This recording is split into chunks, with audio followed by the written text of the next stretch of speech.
1. Nabi Daud mengalahkan Jalut di Palestina. Di sekitar tahun 1250 sampai dengan tahun 1230 sebelum Masehi, Talut diangkat oleh Bani Israel sebagai raja mereka, dan mereka memulai sebuah usaha untuk menaklukkan tanah suci Palestina. Saat itu, di antara Bani Israel ada orang-orang yang beriman sepenuhnya kepada Allah Subhanahu wa Ta'ala, ada juga di antara mereka yang bermain-main dalam beriman. Talut akhirnya menyeleksi pasukannya, agar kemenangan yang Allah Subhanahu wa Ta'ala janjikan bisa mereka raih dengan baik. Di tengah perjalanan untuk memerangi bangsa Kan'an yang saat itu dipimpin oleh Jalut, Talut dan pasukannya melewati sebuah sungai yang airnya begitu jernih dan membuat siapapun yang melihatnya ingin meminumnya. Terlebih lagi, tentara Bani Israel dalam keadaan haus dan sangat membutuhkan persediaan air. Namun disinilah Talut menguji pasukannya, agar ia tahu mana yang taat pada pemimpin dan mana yang mengingkari pemimpinnya. Talut melarang pasukannya untuk mengambil air walau hanya dengan tangan. Namun sebagian besar pasukannya melanggar perintahnya, sehingga Talut meninggalkan sebagian besar pasukannya yang ingkar pada pemimpinnya.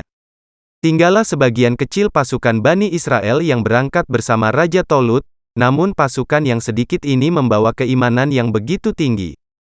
Sampai di area peperangan, Jalut datang dan menampakkan kesombongannya. Ia dengan kebesaran fisiknya menantang dengan angkuh pasukan Israel yang selain sedikit, mereka juga orang-orang yang lemah. Namun jika iman sudah tertanam dalam, tidak ada rasa takut pada musuh. Nabi Daud yang masih belia, langsung maju ke hadapan Jalut, melemparkan batunya dengan ketapel, lalu mengenai mata Jalut, sehingga Jalut jatuh tersungkur. Kemenangan Daud adalah satu dari sekian contoh kemenangan orang beriman yang walaupun jumlahnya sedikit, namun berhasil menumpas kezaliman walaupun jumlahnya banyak.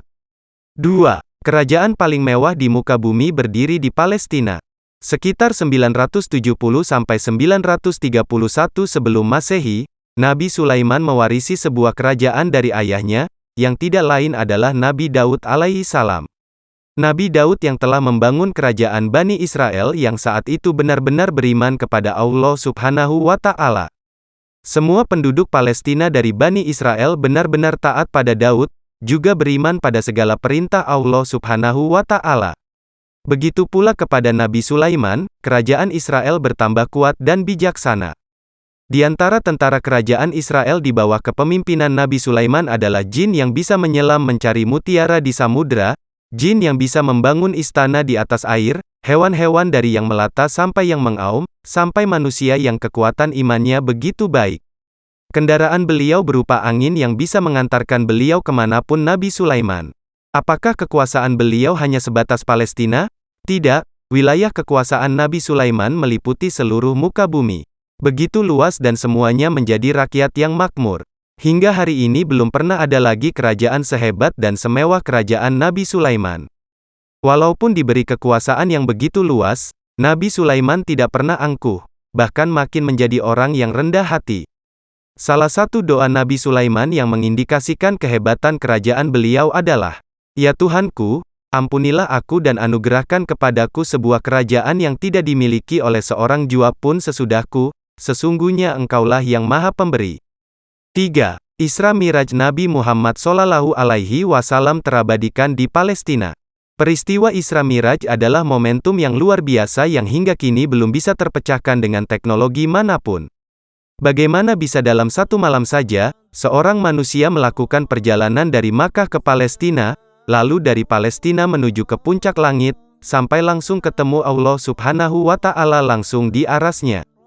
Subhanallah, jika Allah berkehendak, maka terjadilah segala hal. Di Palestina Rasulullah Shallallahu Alaihi Wasallam mengimami sholat bersejarah, yaitu menjadi imam bagi para nabi dan rasul. Masjid Al-Aqsa yang saat itu berbentuk seperti pelataran kosong tanpa bangunan apapun menjadi saksi sholatnya Rasulullah dan para nabi. Rasul bersabda, "Aku salat di sebelah kanan Sakroh." Saat itu Nabi sholat di bagian puncak Bukit Moria tempat Al-Aqsa berada.